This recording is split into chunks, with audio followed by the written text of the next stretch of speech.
இன்னைக்கு வீடியோல நம்ம என்ன டிஸ்கஸ் பண்ண போறோம்னு பாத்தீங்கன்னா, கல்யாணத்துக்கு அப்புறம் ஹஸ்பண்ட் அண்ட் ஒய்ஃப் 2 பேரும் போன்ல பேசிக்கிறாங்க. அதுல ஒருத்தங்க இன்னொருத்தங்களுக்கு தெரியாம அந்த போன் கான்வர்சேஷனை சீக்கிரட்டா ரெக்கார்ட் பண்ணி ஒரு matrimonial proceedings like divorce case வரப்போ அந்த கான்வர்சேஷனை ஒரு எவிடன்ஸா கோர்ட்ல ஃபைல் பண்றப்போ கோர்ட் அதை அக்செப்ட் பண்ணுமா பண்ணாதா, இல்ல ஆர்டிகல் 21 ஆஃப் இந்தியன் கான்ஸ்டிடியூஷன் படி ஒருத்தங்க கன்சென்ட் இல்லாம அந்த கான்வர்சேஷனை ரெக்கார்ட் பண்ணதுனால அவங்க ரைட் டு பிரைவசி அதை வயலேட் பண்ணுமா, லைக் அஃபெக்ட் பண்ணுமா இல்லையான்னு சொல்லி பார்க்கலாம்.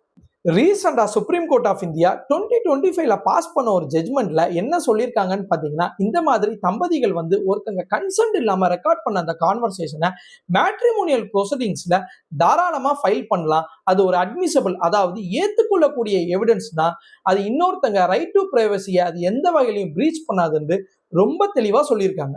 அது மட்டும் இல்லாம சுப்ரீம் கோர்ட் ஆஃப் இந்தியா என்ன கிளாரிஃபை பண்ணியிருக்காங்கன்னு பாத்தீங்கன்னா, section 122 of Indian evidence act கீழ திருமணத்துக்கு அப்புறம் அந்த தம்பதிகள் அவங்களுக்கு இடையே பேசிக்கிட்ட அந்த கான்வர்சேஷனை ஒருத்தங்க கன்சென்ட் இல்லாம இன்னொருத்தங்க யார்ட்டையுமே டிஸ்க்ளோஸ் பண்ணக்கூடாதுன்னு கிளியரா சொல்லியிருக்காங்க.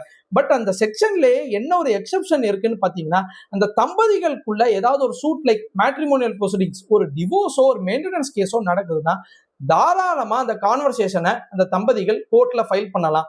அப்போதான் ஒரு ஃபேர் ட்ரையல் நடத்த முடியும்னு ரொம்ப கிளியரா கிளாரிஃபை பண்ணியிருக்காங்க. இந்த வீடியோவோட எண்ட்ல அந்த ஜட்மெண்ட்ஸோட டீடைல்ஸ் அட்டாச் பண்ணியிருக்கேன். மறக்காம கோ த்ரூ பண்ணி பாருங்க.